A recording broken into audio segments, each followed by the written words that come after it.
I got to that organization when I was 24 and literally stayed until I retired. So, I was a part of everything that transpired during that time. And, to your point, I feel like each thing was kind of a building block.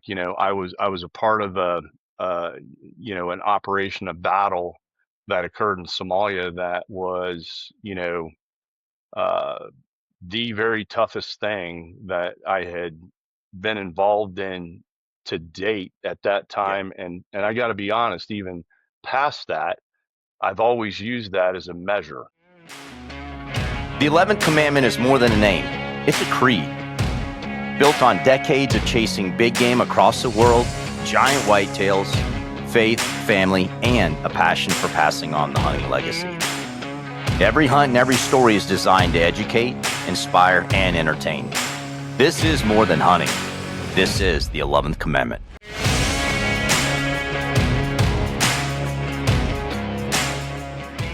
Welcome to the 11th Commandment podcast. Spook, how you doing today, brother? We got a special guest that I'm excited to introduce. Doing great, and I'm excited to get to visit with Mark again. It's been a while since we've talked and seen each other, so this is a highlight for me.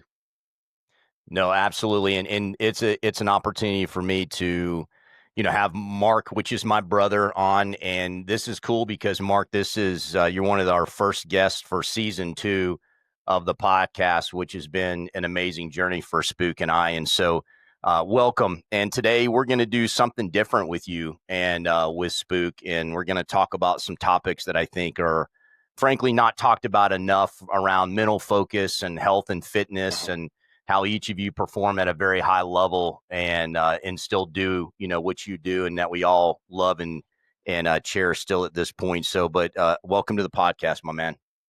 I appreciate it. I appreciate the invite, and it's great to get to catch up with Spook too.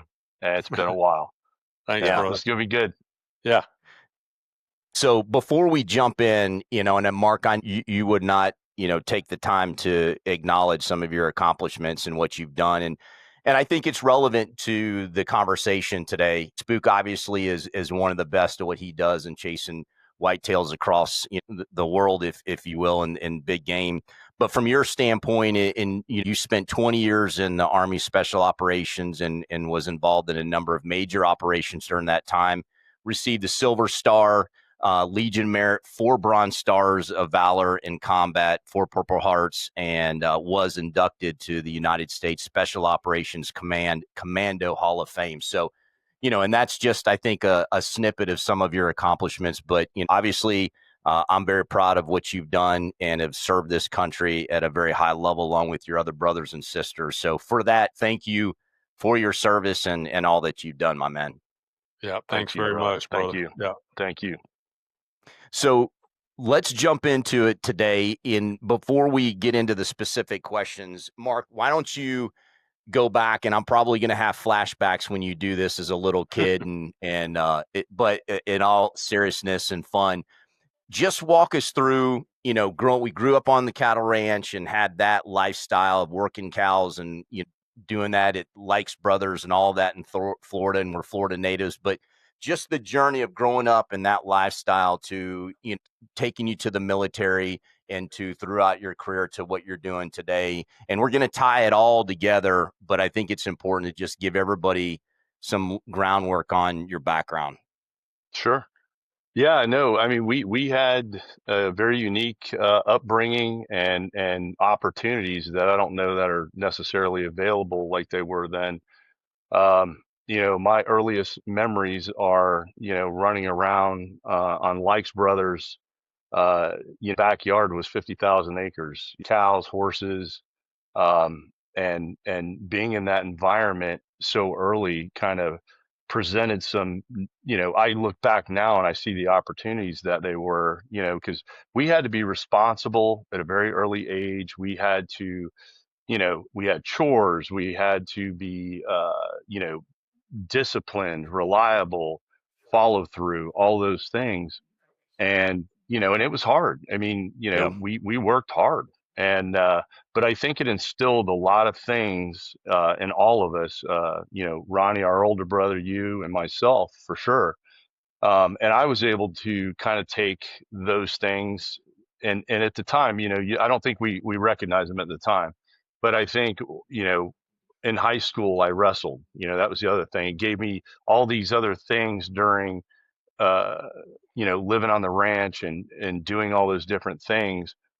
Gave me the confidence to wrestle and do the things I did in high school, and then it was all those things that I think gave me the ability to really take on the challenges when I came into the military. Because when I came in, I knew I wanted to go into special operations. I didn't know at the time I'd make a career out of it, but I knew that was what I wanted to do. And it's funny because until you're in that, you really don't understand what those challenges are until you Yeah. face them personally, because that's part of the process. And it was those, being responsible, being reliable, knowing how to lean in, and then, like in wrestling, I use the term embrace the suck. And, when you get into those situations that, you just feel like I can't go farther, you remember and recall that you can, and you can push.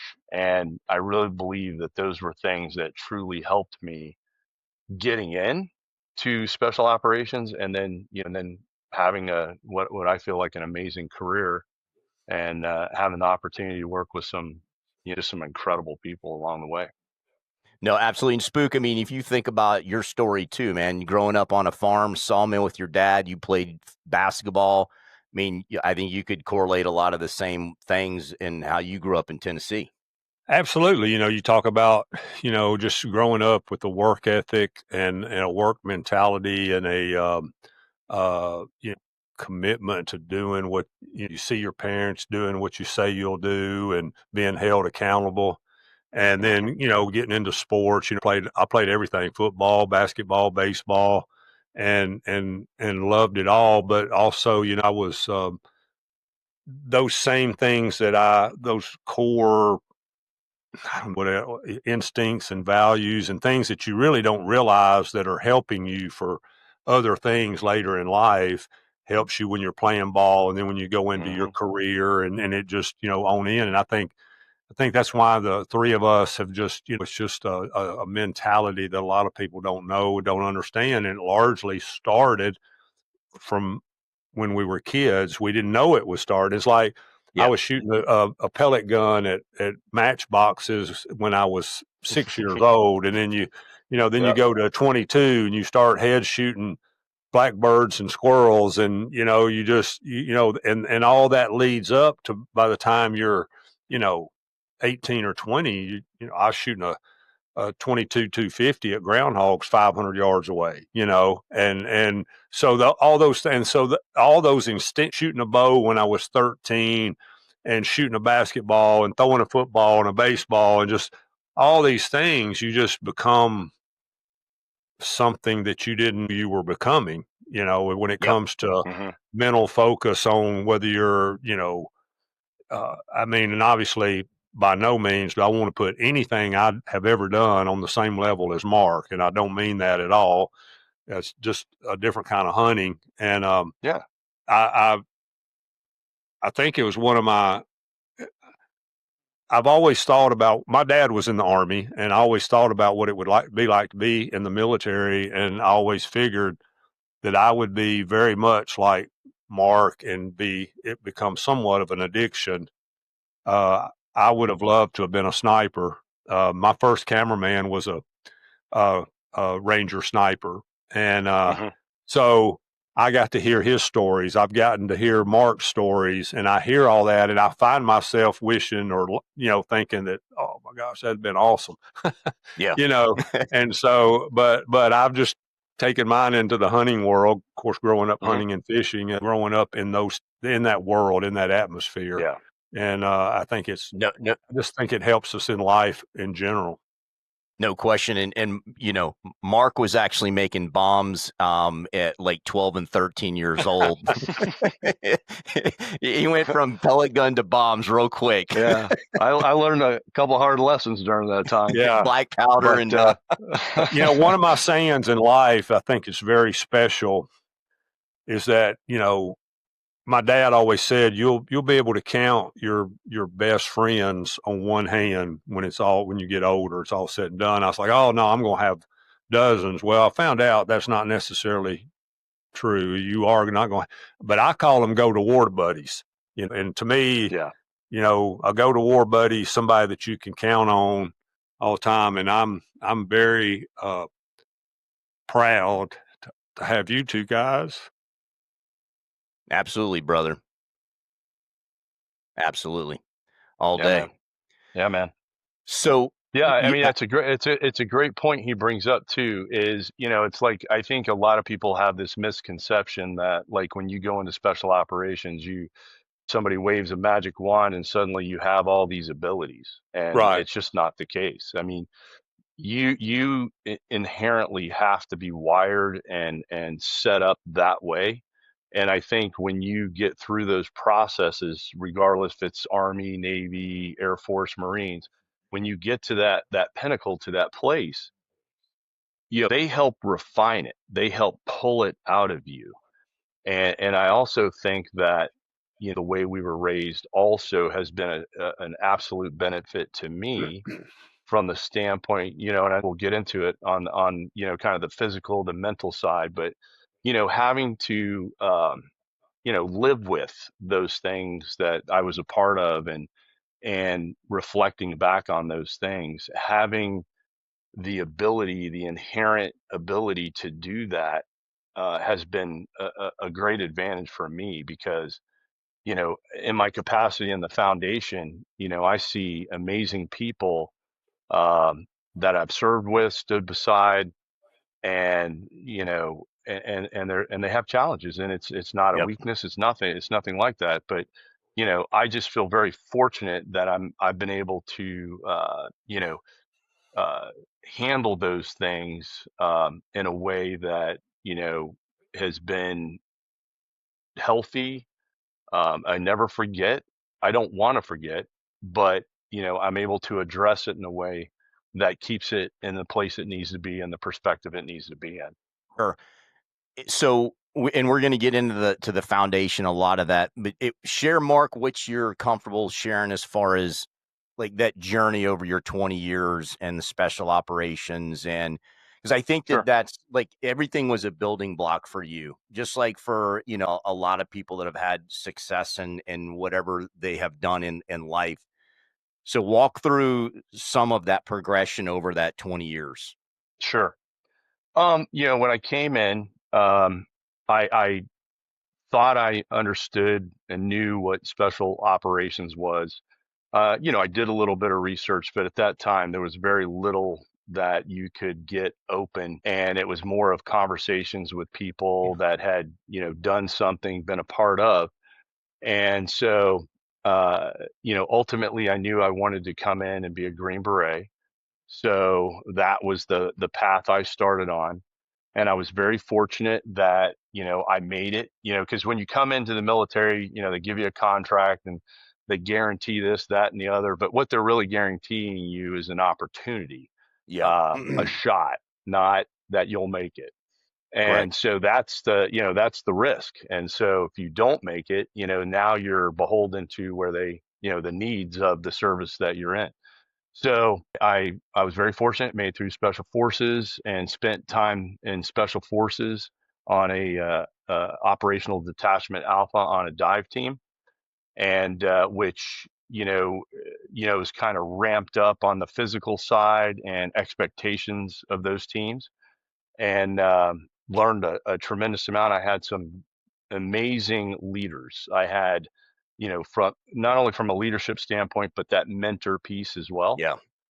So, I've had leaders that were good leaders, but they weren't really necessarily good mentors. Okay. And so, I was very fortunate to have a team sergeant that was hard as nails, mean as shit, but at the same time, he was an incredible mentor. And so early on, I had the opportunity to try out and go to another aspect of special operations on the Army side, which kind of pulls you into a joint community. So at that point, I was able to work with all our very top level special operations folks, and each of the discipline that they brought to the table.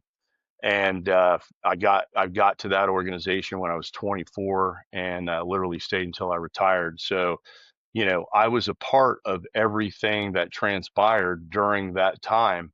And, to your point, I feel like each thing was kind of a building block. I was a part of an operation, a battle that occurred in Somalia that was, uh, the very toughest thing that I had been involved in to date at that Yeah. time. And I got to be honest, even past that, I've always used that as a measure, if you will. It's like, if it's this bad, if it's not this bad, I'm good to go. Yep. And I For kind of sure. use that in a way to, when you did get into a tough spot, to kind of just, slow things down, problem solve, lead, do the things you need to do to be mission successful and bring your people home. And so for me, you know, it really did. When I reflect back, it's one of these things that I'm really thankful that I experienced that when I did, Yep. because I think it really helped shape me moving forward from that, being able to handle. Because even after that, there was some tough stuff, no question about it. But I think having experienced that so early on and being able to process it put me in a good spot, um, for all these other challenges that were coming up. Look, Mark, I remember the conversations when you came back for that. I was at Florida, and I remember how tough that was for you going through that battle with your brothers and some of the tough things that happened. So, um, again, I know that was a tough one. Yeah, yeah. I mean, again, for a lot of reasons, like I said, it was kind of the building blocks of those experiences. And when you get into special operations, it is, it's not, I mean, you are trying to put yourself in a position to get in the fight. So this is a inherent outcome from that. Yep. So, it wasn't, I knew that, um, you know, nobody wants to die, but you mentally prepare yourself for the worst case scenario. And, but until it happens, until you're faced with it like that, it really does put it in a different perspective, no matter how you think you're prepared for it. And again, I think, after Somalia, going into other places around the world, and then ultimately 9/11 happened, and right after that, first boots on the ground, and then that part of the world in Afghanistan, and then into Iraq. And so, having experienced all those areas, you know, it, like I said, having had that experience, really, I think, put me in a place where I think I was a better leader. I was better prepared all the way around, because we faced those things again. I mean, everybody did. And then, a 20-year conflict. Yeah. So, we're seeing the results of a lot of that now, post that conflict. No, so look, man, thank you for sharing a lot of that, brother. And, and you're sharing what you can. And again, thank you. And I've had the opportunity to meet a lot of your brothers through the foundation, and just amazing people that you worked with. And I think one of the things that always impressed me is that you guys are all incredibly bright, but so even keeled, and no ego, and just love what you do and serve in the country, but at a high level. And it's impressive to just be around you and your brothers that have had this opportunity to do that over the years. And then Spook, you had an opportunity to spend some time with one of Mark's dearest friends who unfortunately passed away General Harrell, where we did the turkey hunt Yeah, it was awesome. with Yeah. him at the Big He Buck loved Farms. that. And Yeah. Yeah, He that was absolutely very, loved that. very special time. I loved just soaking in the stories was priceless. I loved hearing the stories, different things you guys were a part of, and it was awesome. Great time together. so let's jump into some of this. And one of the things that I know that is a big part of your success, Mark and Spook, is mental focus. So when you think about mental focus as an operator and a hunter, like talk about how you've refined that, Mark, over time. And when you're in the shit, when you're in like the hard moments, I've seen you do it in certain scenarios where you just are very level headed and even and just staying in the moment, thinking through it, and ensuring that you get the best outcome you can. And Spook, I'll once Mark does that, we'll turn it into the hunting Yep. side, from your Yeah. perspective. No. I mean, that has been. I think that's part of both his and my success is the mental piece over everything else. I mean, the physical is important, but it's more, I believe, a mental game. And a lot of people probably don't really think about this, but like when you're preparing to do something, I'm always mentally rehearsing. I'm always going through a process in my head. So whenever that thing happens, I've already in my head, I've gone through it and I do it different ways. So, I have a contingency. I have, what I want to do. And then if things happen, and it's the same thing with training. That's why you train so that, it's not always going to be perfect. And when you train, you're going to find, flaws, you're going to find mistakes, you're going to find better ways to do it. And from the mental aspect, it's exactly the same thing. And, whether it's, on the military side or hunting is hunting, whether you're hunting people or you're hunting game animals, it's the same thing. And so you're trying to understand your goal, your target, and you learn everything you can about it so that when those moments do come up, you've already got a start point that you can reference immediately, get to it, and move out. And again, I think that really helps in those very chaotic moments, to keep that calm, to work through. Because one of the things I always say in special operations, it's not all the skills and all the stuff you learn, but really what you're hired for, when you're going through those processes to be assessed and selected, it's your problem solving abilities. You are a problem solver at the highest level, and then you have tools in which to use to do that. Yep. So like I said, I mean, just like professional athletes, professional hunters, you go through a process, you picture it in your mind, you imagine what perfection looks like, and you strive for that. And we talk about shooting, aim small, hit small. You're looking at something smaller than, the smallest thing you can pick up within the target, so that, that is what you're focused on. And when you approach it like that, you find that you're actually more accurate and consistent, as an Yep. example. Yeah. So Spook, I mean, from a similar type of scenario, you're hunting big bucks, polar bear, any big game animal, getting your heart running. From your standpoint, what are some of the mental things you go through, checklists to stay focused in the game to execute and get it Yeah. done?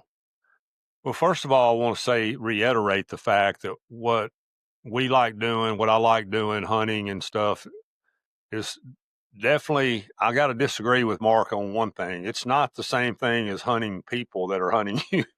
They So aren't shooting to there is a little bit of difference. I don't know. He brought I'd up rather polar hunt bear. 10. He brought up I'd polar rather bear. hunt 10. I'd rather hunt 10 polar bears than one sniper or assassin trying to kill me. So, anyways, but let me make that clear.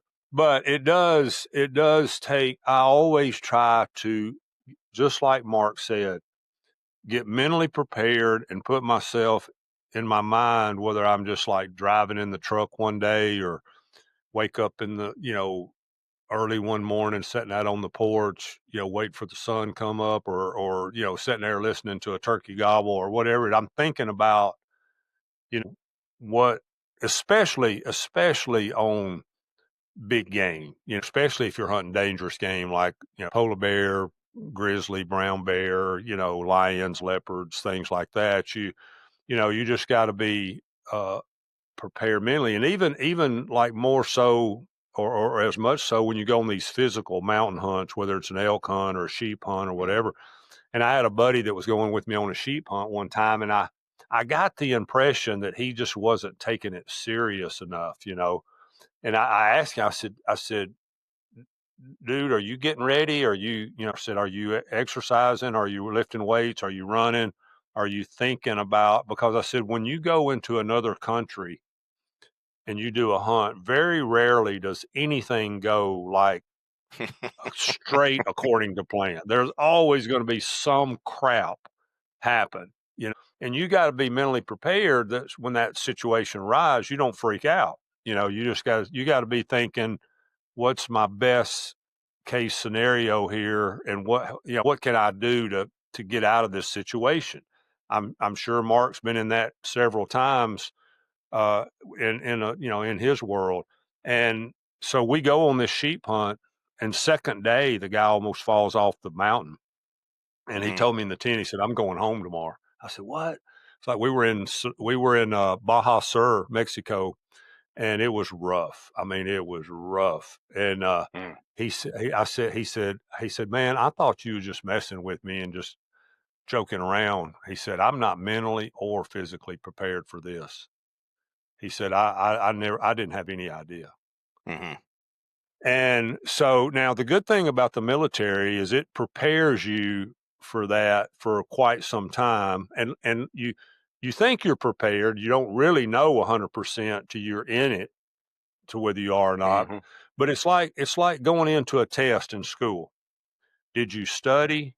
Are you confident when you walk into that classroom that day?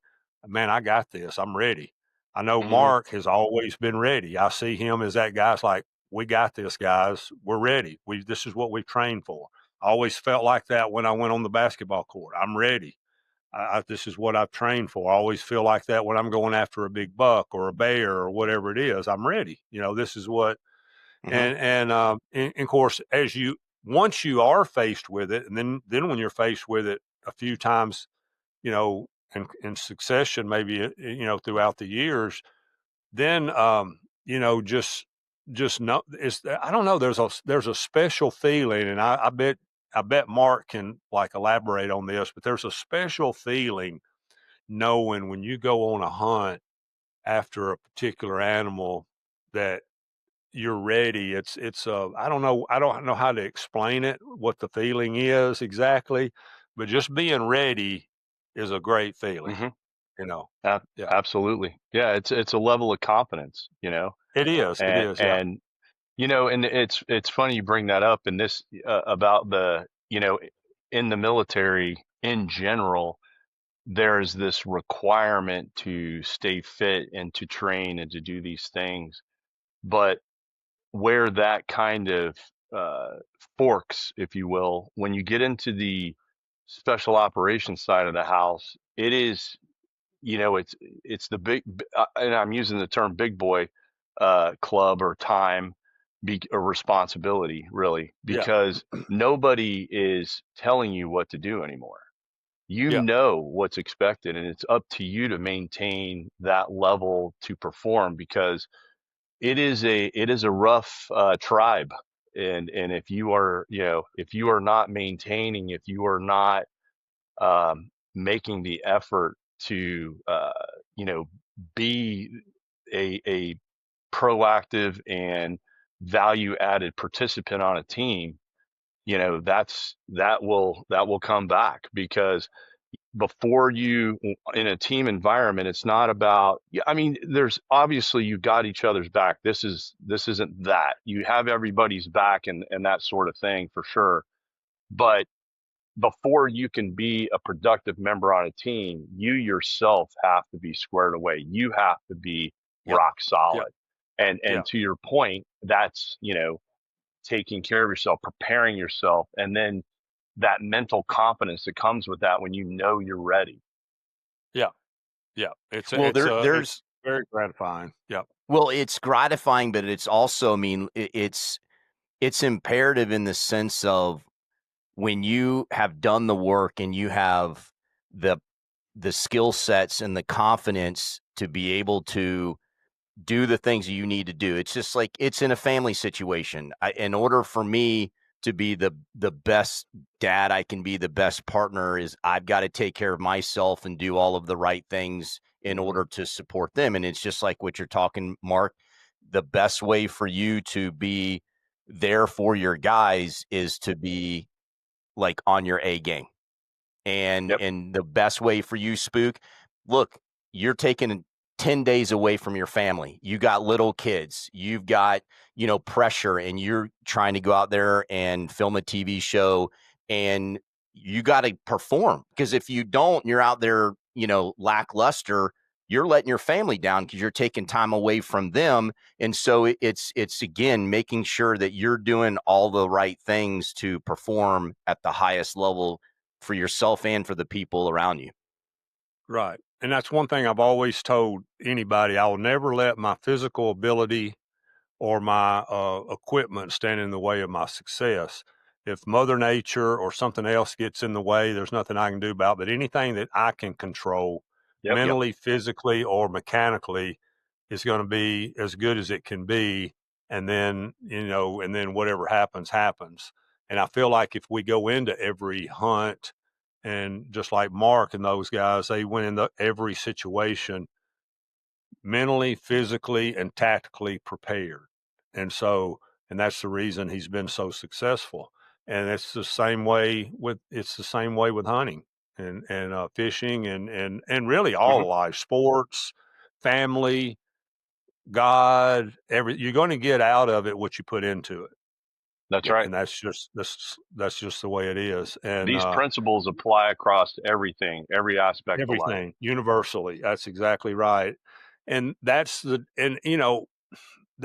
difference in a lot of people in our world is, nothing is free, nothing comes without hard work.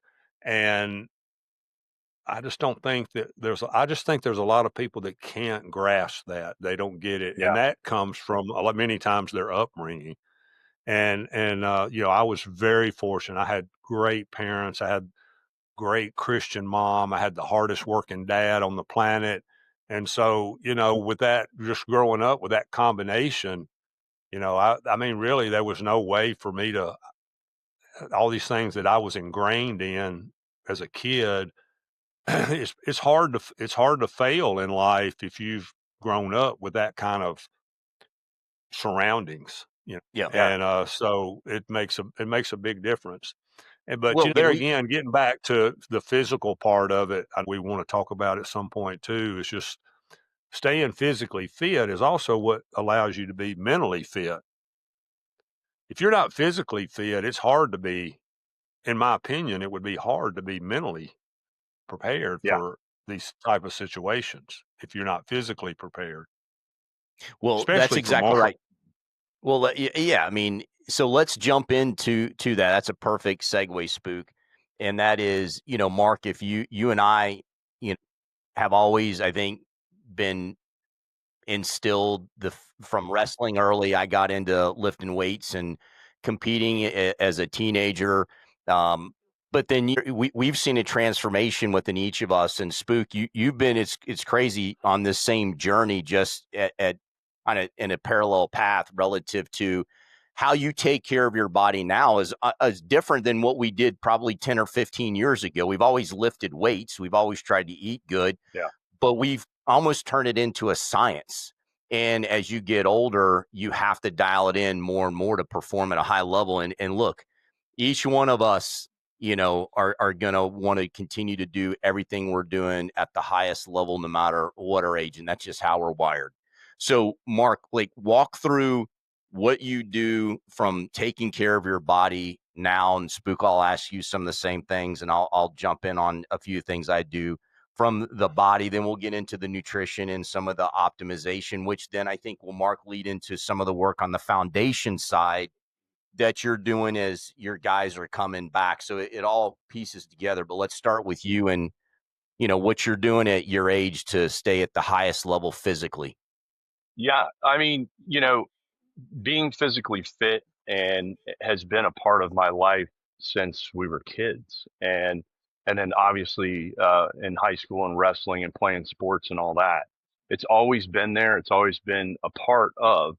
And then obviously, in the military, that physical aspect is there, and trying to optimize your performance, and especially if you're wanting to attain other things, and like for me it was the special operations side, and then from one tribe or group, and go to another one that was kind of at the top of the hill, and you know but along the way a lot learned, because I think there was the wrestling slash gym way of working out, and then learning how it's like some of the old stuff, calisthenics and stuff. We figured out that that's actually really good for a lot of reasons, and I think over the years, just for a number of reasons, I think as knowledge, the science, the knowledge increased, when all that time is spent into professional athletes, for example, I'm paying them a great deal of money. How do I keep them in the game as long as I can to get my return on investment? And if they get hurt, how do I help them recover and return? Well, that same principle applies to the military, and again, especially special operations, because it's a huge investment our country makes to getting us trained, and to be able to do these things that are expected of us. And so there's an expectation of that return on investment. And so how do I keep my guys in the fight as long as I can? Yep. And if they get hurt, how do I get them recovered and able bodied again? And through all that, I think, and then obviously with the wars, I think from a medical standpoint there are huge leaps in understanding and medical technology, and it all comes together. And I think it has helped you know everybody learn you know how to optimize yourself. So when you better understand yourself and how you operate and what is effective for you, then understanding that. So that was something I think people would either overwork, underwork, not eat exactly right, all that. And now it's optimizing that. And so now, for me, I think I have I'm attuned to my body, and understanding how to get the max out of it, and push and continue to still push.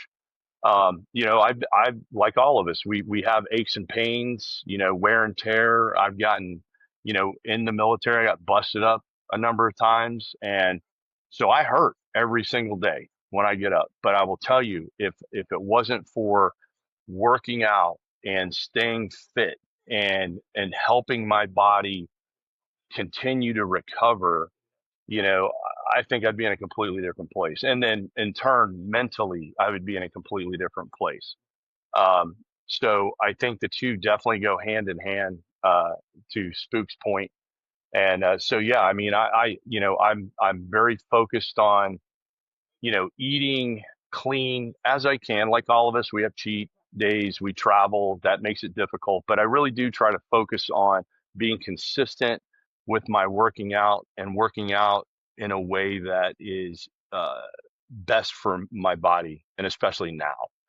And so that I can maximize strength, endurance, uh, injury prevention, all those things, and that allows me to go out and do whatever it is I want to go do at the level that I want to do it at. Yeah, and Spook, I'm going to ask you something similar, but there's the other part of it too that I have really worked to embrace, and that is not just those things, but also the hormone optimization, Mhm. looking at peptides, looking at things that help from a recovery standpoint that I think are often either taboo to talk about, and it's gotten better as far as for men's health to be able to incorporate those things through a medical, Mhm. physician, and doing it the right way. And it's not necessarily a bro science thing, but they play a role. And let's just be real as far as those things being needed for us. But there's so many positive benefits. And Spook, I know obviously you could duplicate all of the fitness. You work out like a maniac, you eat super clean, but it's those other things that you've done to help you perform at a high level and in your body to be as fit as possible by incorporating those things I just talked about. Exactly. I mean, I think a big part of it for me too, I've been very fortunate, is that I never stopped working out and playing ball even after college. So I think that helped me a lot. As I got older too, I just kept growing in the learning about eating better. I wish I'd have known this stuff when I was in middle school, Amen. but oh my Oh yeah. gosh. Yeah. Oh my God. If I'd have known everything from seventh grade about health and nutrition and supplements that I now, oh my gosh, sometimes I catch myself daydreaming and fantasizing about how much more of a, you know, how much more effective I could have been. But anyways, a big part of, through the years, I've always been inquisitive about anything. It doesn't matter whether it's hunting or nutrition or whatever. When I see somebody that's, looks good, you can tell they're fit, and I like to, I get a chance, I ask them, hey, what do you do? How do you attain this level of look or fitness or mentality or whatever? And I've learned a lot over the years, and I remember, you know, when taking testosterone was somewhat considered somewhat taboo, and I remember the three of us talking about it, and Mark knowing about the guys down in Tampa and the age management company, and I'd never even heard of that concept before. And then Mhm. Mark is the one that introduced me to that. If I'm remembering this correctly, Mhm. or both of you did. Yeah, yeah. And I mean, Brian, you told me about it. You told me what Mark was doing, and Mark, I think, hooked me up. But anyways, and I've been with those guys ever since. And now it's kind of commonplace. We see it everywhere. A lot of people are doing it. It's gotten to be very popular with testosterone and peptides and supplements and different things like Mhm. that. And we'll continue to evolve and learn about it. But I mean, it's a huge part of my life and our life and what we're all doing to help maintain, our youthfulness as long as we can, and having fun. And really it's about being able to, have, I mean, how long is it going to help us live any longer? I don't know, but it's about the quality of life during that time span where the biggest difference. And so with that being said, and I mean, I know it's made a big. I mean, I played ball Monday night, played basketball for an hour and a half, and I'll be 63 Halloween. And I mean, there's, only know just maybe two or three or four other guys that's doing that. And that's, I just think that's a big part of what, I mean, even in the Bible, it talks about us, our bodies, and our body's a temple, and different things. And I don't think, enough people take that serious. And we've gotten kind of brainwashed into over the last 30 years in the United States by big pharma and some other big companies to, they're putting bad things in our food, and people get sucked into a unhealthy habit without even realizing it. And so, but I think now we're on the flip side where people are learning. There's more people aware. There's a ton of stuff on social media now that can help us. But it's all part. I mean, if you're not physically prepared, it's almost impossible to be mentally prepared. Yep. and because you don't have confidence in yourself of being able to pull off or do what it is you're setting out to do, whether you're on a special operations uh, mission in the military or whether you're going on a elk hunt in the mountains or whatever it is. And so all these things contribute to your success, and we all want to be as prepared and stay prepared. Well, they are the thing that I would suggest that people do, and each one of us has done that, is that you individualize it and you study and you learn, and there's the science behind. You don't just do these things for doing them. You do them for a reason, and what I might do for myself is going to be different than what Mark might do or what he needs at different parts of his life, and that has been the case, and the Yeah. same for you. And so working with a company that you're under the supervision, you're doing your blood work, but you're finding out, like, where am I deficient? What do I need to do? Because the word optimize is not only just for testosterone, it's vitamins, it's estrogen, it's a lot of different things that I might need for myself, but learning and self-studying so you can better say, okay, well, what does that mean for me? And then you can go have a conversation with a professional and somebody who's dialed in Yeah. on this to say, Exactly. what does that mean? Why would I want to do that? What are the pros and cons of it? And so again, we all three get asked a lot about that. And because what you and I do is different, even though we want the same outcome of performing at a high level. And there's good science behind optimizing it. And you can even talk to some of the work with the foundation is Yeah. getting soldiers optimized with their hormones has made significant mental difference versus getting them off an antidepressant or Yeah. those things. It's been incredible. And I mean, where I was introduced was, you know, this war, this most recent war that we've experienced really, and as I mentioned before, every conflict we kind of learn and have this huge leap in science, medical science, and this was no different. And so, there was a lot of IED injuries, so a lot of amputations, a lot of overpressure, concussive events that created traumatic brain injuries, and then obviously PTS and things like that. And it was funny when they really started digging into these things, and really trying to understand them. I think at some point they just felt like this insurmountable thing that we're never going to solve to be able to help people. But I will tell you that what has been gained out of that is huge. And a great example is, so you can take a 20, 30-year old and they deploy multiple times. That was something that was different about this conflict. Was like in Vietnam, you went downrange for a tour a year and you came back. And then, that was generally what it looked like for most people. In this conflict, it was repetitive. It was, your deployment may be 3, 6, 8 months, a year, but then you're back home for a period of time and then you're back at it. And so you have people that just had repetitive stress. And so what they found, it didn't matter really how old you were, but it really affected people, a lot of people across the board in a very similar way. And, when you're introduced to combat in that scenario over and over and over, it really messes up your cortisol, your fight or flight. And that in turns impacts the production of all your other hormones. And so what was happening were people were being diagnosed as depressed when they weren't depressed at all. But, without that understanding, they're thrown on an antidepressant, which there are cases where it was absolutely the right call, Yep. but in many cases it wasn't. And it's a very serious drug and it's not something you start stop. And so what they were finding out is that people's hormones were out of balance.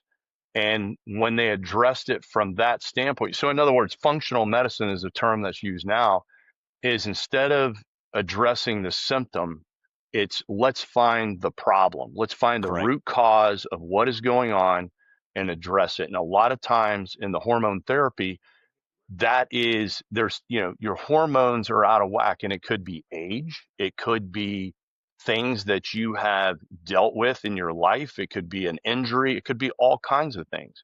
And so by optimizing and getting your hormones where they need to be is a game changer for many reasons: health, recovery, longevity, disease prevention. I mean, just the list goes on addressing that. And then to your point, even peptides now, what's learned about them has gone a long way, as far as like the inflammation aspect of, that's the really the root cause of a lot of the things that uh, people deal with. That's the byproduct of whatever the problem is, and addressing that. And so, yeah, the hormone therapy and getting in front of that, and over the years, it's just been refined. It's gotten better, and I think to your point, the stigma as well. There was an unnecessary, uncalled for stigma that I think really prevented a lot of people from leaning into that. And we're not talking about, abusing it and trying Not at to all. become, Mr. Universe. It's not that at all. We're talking about normal limits, but optimizing them within those limits so that your body is back to its most efficient self. And then it handles all these. And what we found after doing that, almost every case that was more of a hormone type therapy case off all the other drugs that they were put on and didn't need them anymore, and That's doing awesome. Yeah. fantastic. And I mean, we were dealing with in the foundation, we're dealing with people that were suicidal, that were, like I said, diagnosed depressed when, because they looked physically down and emotionally they were down, but it wasn't actually depression. And so this has been, I think this has come a long way, and the active military now addresses this head on. It's not viewed the way it once was, fortunately. Well, in Mark, to that point, look, I may be overstepping, but I think the work that the foundation has done, the work that Jeff Dardia has done to bring light to this, to the special forces and to the operations community, you guys have been at least a huge part of that. And I think a leader to introduce the science Yeah. and the benefits. It's not, again, it's not anecdotal. There's science behind this. Hmm. And I think that has been the game changer. That in Spook, I know you've got examples of probably talking to people. I coach and help a lot of people, and you just sit there and ask questions, and you just see them like the light bulb goes off, and then you help them kind of It's self-diagnose, if yeah. you will, and then give them advice to go get it corrected. And then the feedback is phenomenal. It's life-changing, not only in the Yeah. military, but in the personal life, and then, just in general. That's exactly right. I mean, it's been one of the most helpful things that I've seen for people, and not only men, but also women, and not Hmm. Yep. only, individuals, but couples. I've had people tell me that getting on hormone therapy and doing your blood work and getting coached basically by professionals on managing your hormone levels has saved marriages, because as you get as we all get older, our testosterone levels come down for the man and the female, and it just causes problems that we don't even realize is happening, because it happens obviously very gradual. Right. It gets a little faster when you get over 40, and then especially over 50. But I mean, I could sit here and literally tell you, and I know you guys could do the same, 100 stories of people that it's helped. And I will tell one, and it's about Will, Brian. And of course, Will lost a leg in a demolition accident. So he has a prosthesis on one side from the knee down. And he was, Will's, I think, 71. And about a year ago, he's like, and we had this conversation before, and I tried to tell him, these are some Yep. things you need to do. He's like, man, I feel bad. I can't get into working out. I'm just, my legs always giving me problems. I was like, Will, you need to get with my friends in Tampa and and let them take your blood work and see what your deficiencies are and work on this. I'm telling you, it'll make a big difference. So finally, he just got so fed up with feeling so bad all the time. He did it and he called me like, he called me every so often, but after about 3 or 4 months, he's like, dude, he's like, I can't believe this. He's like, I never thought I could feel like this again, and he was just so excited. And he took Marty and I to the Georgia-Tennessee game a couple of weeks ago. And man, I'm telling you, for a man that's walking on one leg in his 70s, we covered some ground. I mean, we Love walked, it. Yeah. because the game was so big, there's so many people, the campus is so big, all this stuff, there was a lot of walking. And he Yeah. just, climbing steps and all these things. And he was just, did great. And hearing his story about how it's helped him so much physically, which also helps there again, back to the mental side. When you feel Yeah. like going hunting, picking up your bow and going and getting in a stand Yeah. or doing this or doing that, it just, when you feel better. I mean, it's like Mark said, hey, it is what it is. When you get this age and you're as active as we are, there's probably going to be some type of pain almost every day. But the difference in dealing with it when you're doing these types of things and being healthy and the vitamins and minerals and eating healthy and taking, test therapy and peptides, you feel so much better than you would if you weren't. Yeah. And, Yeah. and so, And yeah, it, I've seen it be very helpful to men and women. and it's, and we've seen drastic improvements, for the there's the age aspect, but then there's those events where you have an injury that really sets things off, and again, it helps heal the brain. So PTS and traumatic brain injuries are, you see recovery there, and then there's other things you do to optimize even that recovery, because PTS is not the ugly, scary thing that it once was. In World War II, it was shell shocked. In Vietnam, every conflict has had their name for it, but it's really all the same thing. But we really have the skills and tool sets to really help people through that. Traumatic brain injuries, that's a little different because that's actually an injury to an organ. And, sometimes you don't get full recovery, but they can really do some amazing things now, that help in pain management. And that's the other thing. I mean, we get guys like your friend, missing a leg, with phantom limb pains and, all these things that drive people to drink, to drug use, to suicide. And these, again, just optimizing self. It isn't the one all fix all answer, but I'll tell you, that's the base and that's the best start. No, for sure. And so thank you both for sharing that. And I would love for us to continue to talk about this, because I promise you, people that are listening, the light bulb is going off and they're asking questions and want more of this. And not that any one of us are experts, but I think what we can do is share examples of what's helped us and the fact that we do learn a lot and we do lean on professionals and, utilizing their insights to help each one of us, again, perform at a very high level in what we do. So, Mark, um, before we kind of transition to the last part, take some time and walk through your journey with the foundation in the sense of, you played a lot of different roles there, but as the chairman, let's just, because we could spend an hour talking about Sure. just the Yeah. Yeah. foundation. But I think, look, you obviously have a tremendous amount of pride and ownership in this. I'm very grateful to be a part of it, but you help people understand what the foundation is, how it's different, how they could potentially participate in the work that you guys are doing to help the special operations operator and also the family. Sure.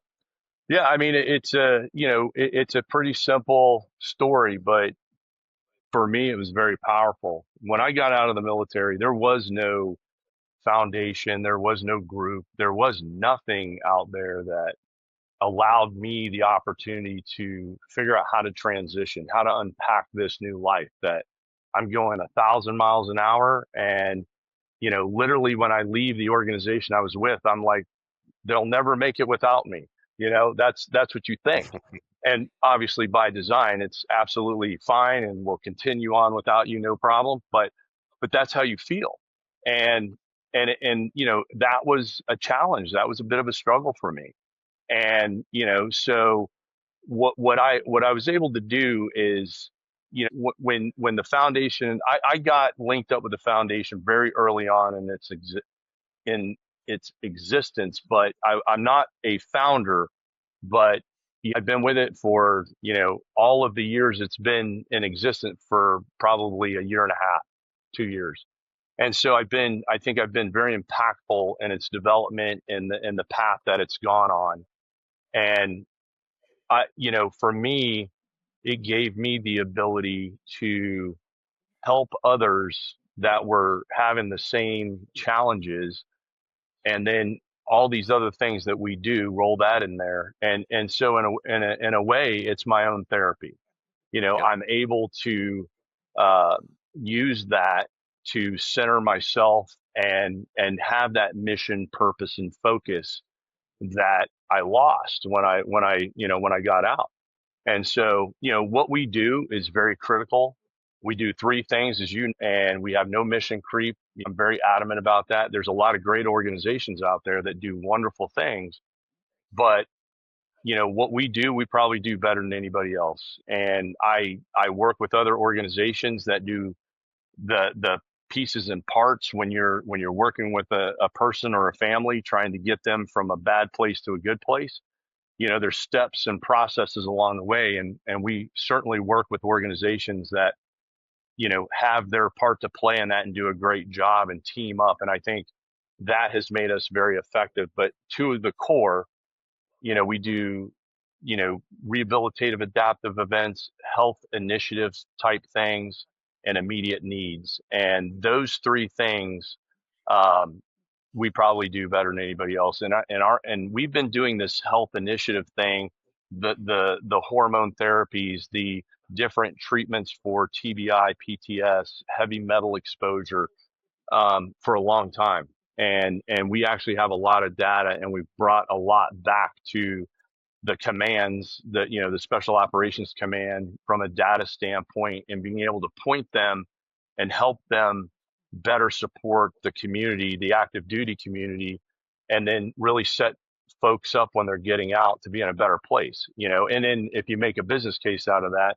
if they come out in a better place, then they put less pressure on the system, the VA, when they get out, and so they're in a better place all the way around. And so, the organization has given as much to me as I feel I've given to it, and we have helped thousands of people and families, and and I think we've done it with a real grace and a real transparency and due diligence on the use of the gifts that we're given from our donors and all the people that help us. Um, and we run as lean as we humanly possibly can, and remain effective. And like you're one of you're a huge volunteer in the organization, and I will tell you, we couldn't do what we do without the amazing volunteers that we have. And I mean, they've been returning volunteers for 10, 11 years, so it's Yep. incredible, and we're very fortunate. No, look, and I appreciate that. And Spook, you've heard me talk about it. I mean, we donated the turkey hunt, and for Right. next spring for Yep. somebody in the auction. But it is true, and the volunteers that are part of this organization, it's truly like a family. And these are amazing individuals. Some have served, some are family members have served, and some haven't. And it's just when you're part of it and you see the work. And Mark, I don't remember the exact number. I think at one time it was, you guys are 97 cents of every dollar goes to the foundation and work, as you said, lean, probably some of the highest in the industry, if you will, as far as, what you're putting back into the mission. And just a Yeah. few other things. So, I mean, let's just give an example. So you talked about the hormone part of it and the Hmm. impact. You're doing that with universities. You're doing that with medical centers and doctors. So Yeah. you have a whole team. Then one of the things I think, you talked about the adaptive services and the recreational part of it. So Dagger Dive and bringing the operator, but the family. So just quickly talk about why the family is so important to the work Sure. you guys do versus just the operator. I will tell you it's the core because when you like if somebody's got an alcohol problem, they're an alcoholic, they go to AA, but many times the spouse, the kids aren't a part of that process, so they really never get to heal. And so you really have to address these issues as a family unit. So it's, yes, you're helping the service person, but the spouse and the kids also go through, their version of PTS, stress, whatever it is, and it needs to be managed. And so, and that particular event, we're able to, bring them together in a way that they feel like they're on vacation, but at the same time, they're absorbing new skills and tools that allow them to manage, how they interact, how they communicate when communication can be very stressful. We're teaching them new ways to communicate by the diving because we're taking the verbal piece out. And now it's visual and touch, Mm-hmm. and they don't even realize it's happening. And then, when it comes to somebody who may be missing an arm, a leg, or an arm and legs, I can get these folks in the water safely with their family, and now the family dynamic is reunited on an even plane to where they're doing things, and it's not, I'm not pushing dad around in a wheelchair or helping him with his prosthetic. Now we're in the water and we're doing things, and it allows a family to heal, to bond and to join. So it's incredibly important. And one of the other missions along that line is we're probably the only benevolent organization that I'm aware of. We actually work directly with the government, the Department of POW and MIA accounting agency, and then East Carolina University. And we actually use our veterans on a government mission working with archaeologists from the university to recover remains from previous conflicts. And I can't tell you how gratifying that is and the impact it has on our guys from that standpoint of that mission, purpose, and focus. I mean, I get guys that are in that suicidal spiral, and they don't know where to go, and it's a mission, an event like this that literally turns it around for them. And then there's a byproduct of, we have our veterans working with academia and really dispelling all those things that people think.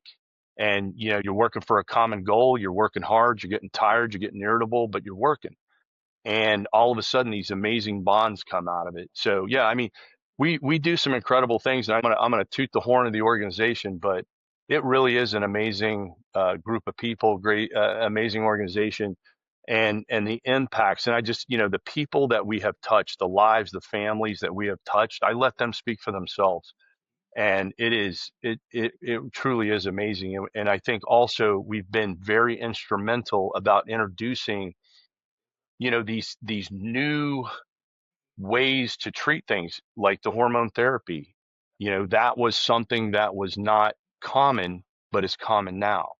There's other things that treatments and stuff that we embrace that we know are safe, but aren't necessarily seen as common every day. But when you start seeing the results of them and the benefits they are, it's hard to deny. And then eventually they'll be commonplace, like those things early on were. Nope. Look, man.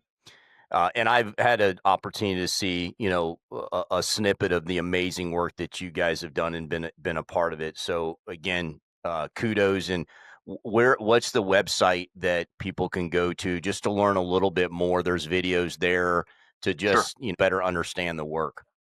Yep, taskforcedagger.org, and you can get to me, you can get to any of the team, the board or the staff, and people are ready and willing to answer questions, explain, share what we do, how we do it. We're very transparent. To me, that's a very important aspect of this, is integrity and transparency, because I'm using people's gifts, their money, to be able to help these people. And so there's an expectation of of what I tell them I'm doing and what we're doing, and it's absolutely in alignment. Nope.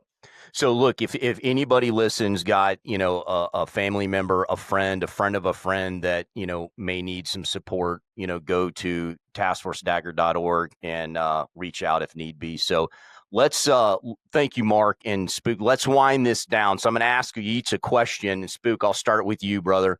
And looking at where we're at in our journeys and life and career and for you, the hunting and the family and faith and all that, like what's next on the journey? What are some of the things still on the bucket list that you're wanting to accomplish in the next near future? Well, biggest thing right now, obviously, is just I have 3 grandkids now, which is hard for me to comprehend. And, just seeing it through with them again, just trying to set the best example as a granddad as possible. You know, whether teaching them to have a godly mentality also, but to teach them the same things that we all just talked about today that we Yep. grew up with. So, having a good work ethic, being just strong mentally in life, period. Just, I mean, you know, without sounding the wrong way and trying to put it in the best term, I'm still a redneck, just not being wusses.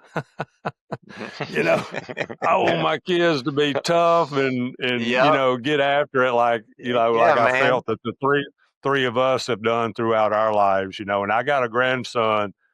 He's that kid right now, and it's awesome. I love watching it, training. I hope I get to coach them and they play sports. It would be awesome. Of course, obviously, I'm going to support them in whatever they want to do. But being a granddad's a big part of it. And really, I got to admit, man, I've been really touched, inspired by what happened to Charlie.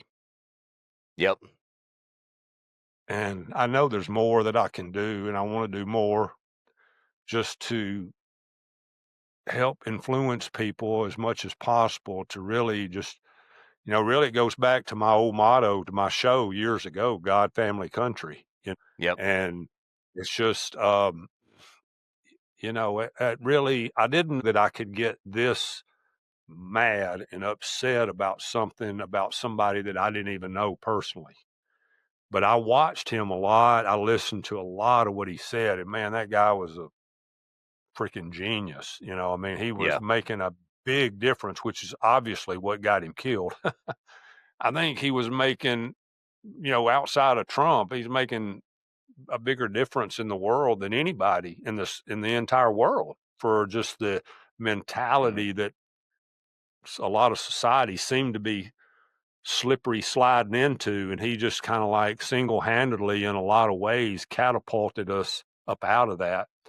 And so, if anything, I just feel like, I want to do more from setting a good example in my home, my family, my community, and and where I feel like I have the most influence, and that's in the hunting community.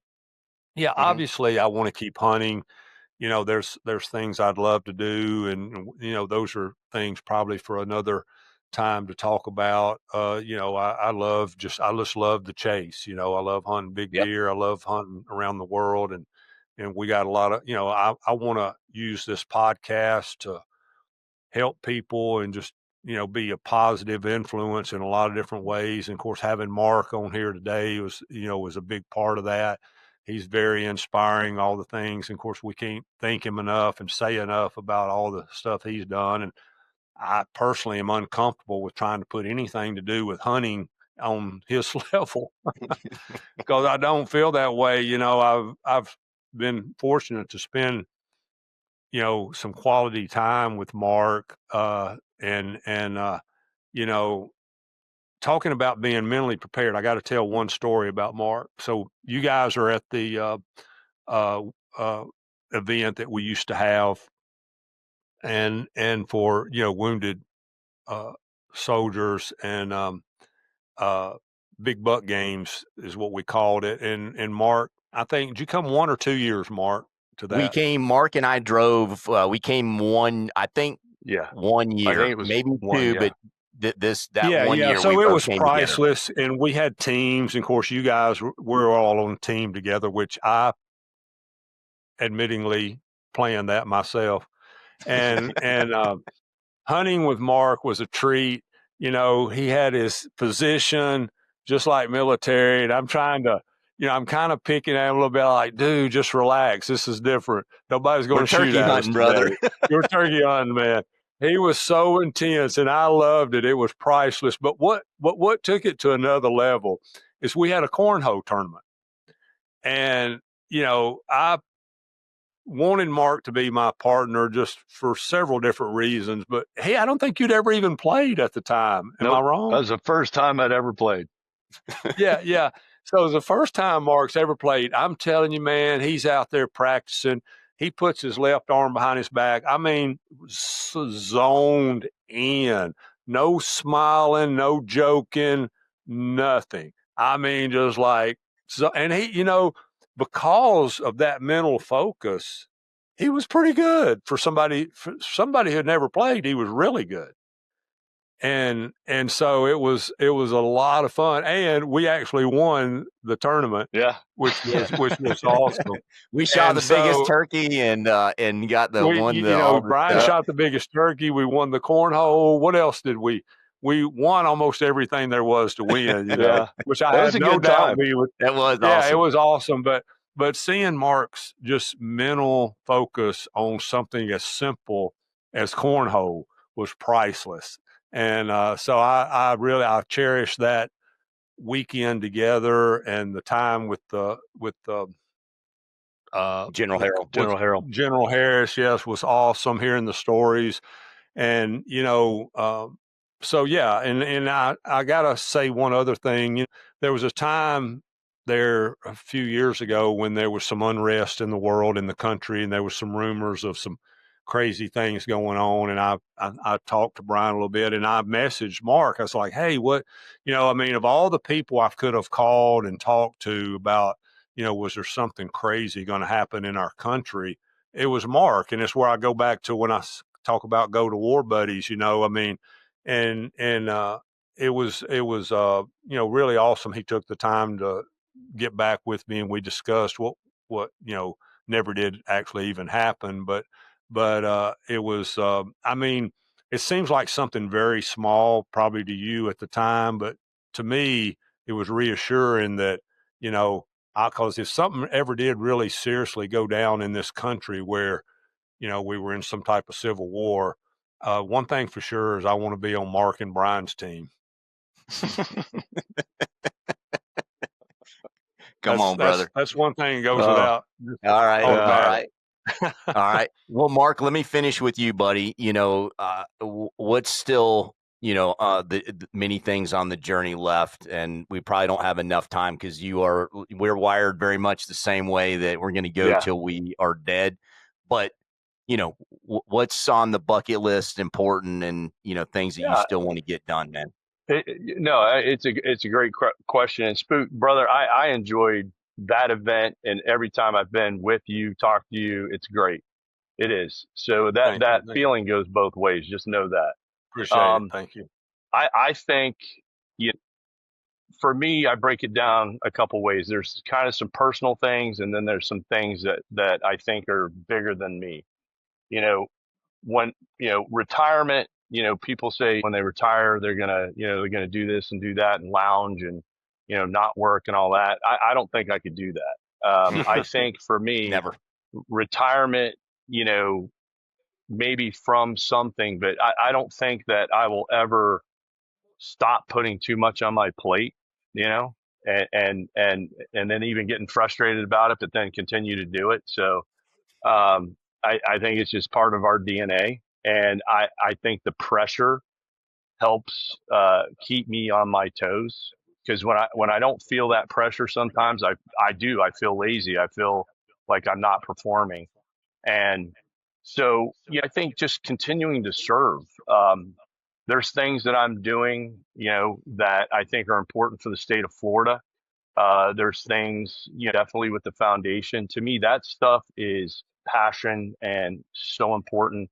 And I have the mindset that if we don't take care of our own, nobody else is going to do it. So that means you don't wait to be asked or told, you just do it.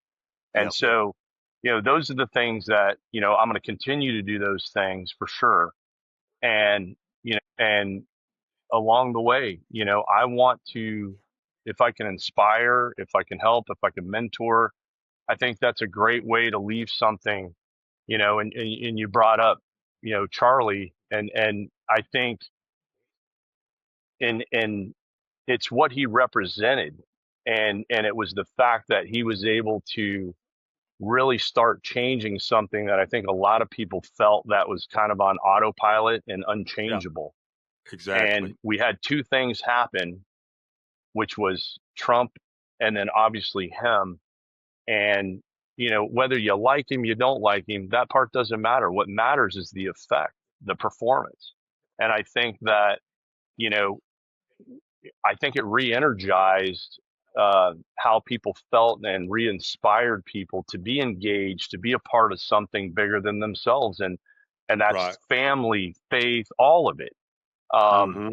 and you know, I think you start to see that this can all be remedied, and regardless of what happened to him, obviously horrifying and tragic, but I think at the end of the day his message is going to be bigger and stronger and louder. And I think a lot of people are going to take heed to that. And I know, you know, and that's kind of for me, just continuing to serve, perfect any and everything that I take up, and try to live as healthy and mentally healthy as I possibly can, so I can be a great husband, a great father, great brother, and son, and be somebody that people are happy to be around. Yep. Exactly. Love it. Yeah.